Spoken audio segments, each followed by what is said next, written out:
Good morning, everyone.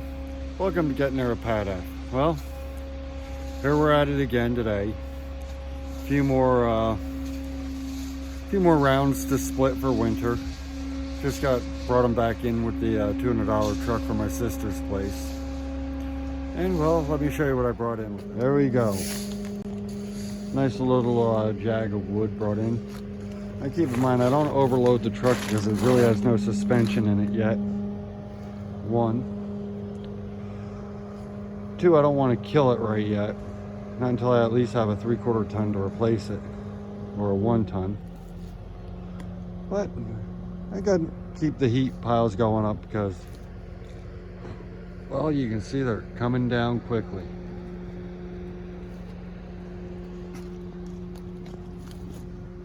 You remember, these were all up here.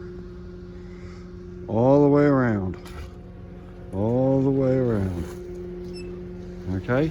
A few weeks ago. I started that because that's all fresh green wood over there. I had to close up the yard over there for the dog. That's all fresh green wood also holding up the back side of that fence. But we're going to connect that all the way on up here, and then this area here is going to become our work yard and the dog's play yard. So we're going to do what we can. Catch you in a few. All right, let's go ahead and fire up this Countyline. I already did my impersonation of Cody at Wrangle's store. Went to fuel it up and spilled gasoline all over the place. But that's life.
wanted to point out something. Homestead J, when I had mentioned about taking a block and placing it inside the foot of the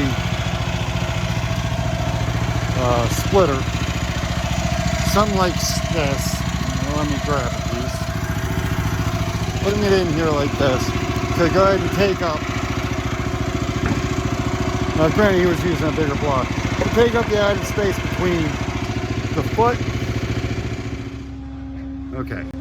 Basically what I'm saying is, and he's saying the same thing in a roundabout way. You can use a block of wood to take up the added difference and split the log. Or you can only bring the ram back as far as needed for the next round to go in, or the rotation of the round, and only ram it in or run it in as far as needed to go ahead and split the round. Both methods are quite effective. Both methods will also speed up the process of splitting your wood. Just have to pay attention to what you're doing. Know where your fingers are. Know where your hands are. Know where your safeties are. And be aware of the size logs you are working with. It all goes into the same thing. Where Tractor Man 44 took his shirt and threw it into a drive shaft the other day to show you don't wear loose, baggy clothing around machinery.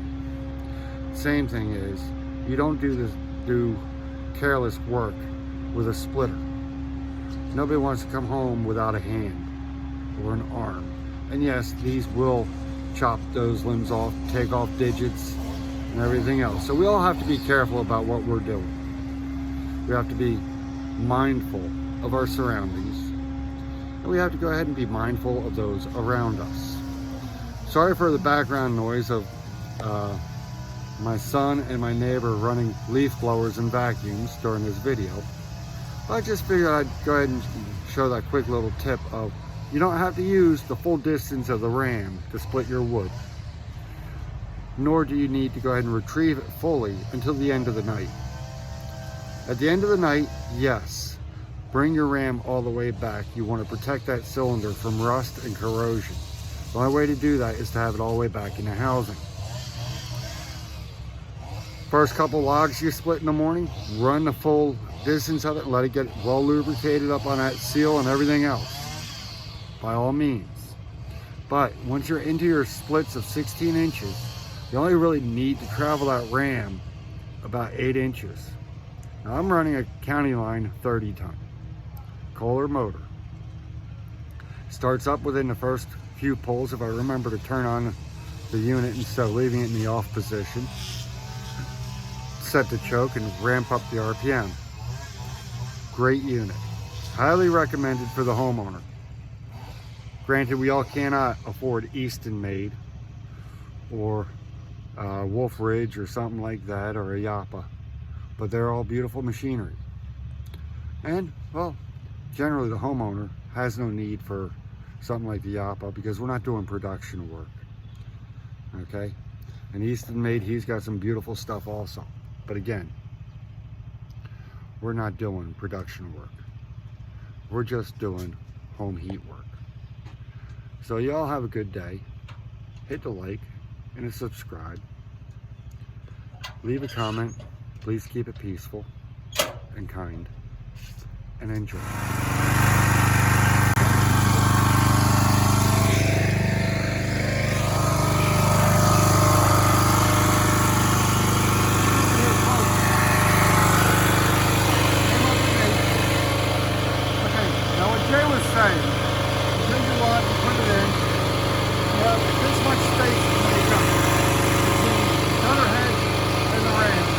Take that up and put a block of wood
in a matter of two different ways. I'm doing it on actual use of ram travel. He's doing it by padding out the wood. So, two different methods of accomplishing more efficient and more rapid split times. I did not time my work because I film everything off my phone. I don't have multiple cameras or anything like that. But I hope that you enjoy and understand my point and how I split wood with this. Thank you very much. Please like and subscribe. And remember, you don't always have to use your full ram travel to split wood. But at the end of the day, when you shut down your machine, make sure your ram is fully retracted to save the piston. Thank you. Have a great day.